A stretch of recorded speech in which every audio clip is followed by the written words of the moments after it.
ढेंकानाल जिला कामाख्यानगर रे आलू संकट कलाबजारी रोकवा नहीं उपजिलापाल और जोगाण अधिकारी विभिन्न गोदाम रे चढ़ाऊ करिसेंते।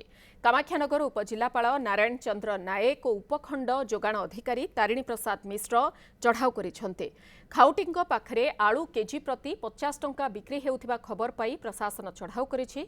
बेपारी मानंकु चढ़ा दर रे आलू बिक्री न करिबा पाई उपजिलापाल तागिद करिसेंते।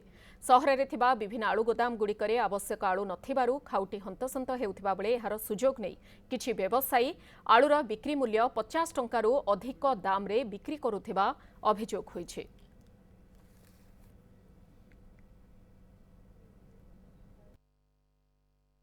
मैं आशंका करी आसीलु जे आर्टिफिशियल होर्डिंग हेची कोन बोली 3-4 गोदाम आज देखिलु जे सेमिति कौन जगह मौजूद नहीं एमती कांभा 3-4 पैकेट आ गोटे जगह 6-7 पैकेट एमती मोट 10 ରୁ 20 भितर पैकेट भितर अच्छे बाहर टिके उच्चतर अच्छी जोटा कि अल्प एमती गोटे पैकेट भाया देखिलु खुचरा बिक्री करमती मौजूद नहीं तेणु सेमती आर्टिफिशियल होर्डिंग जो आशंका भाविलु सेटा कामाख्यानगर नहीं।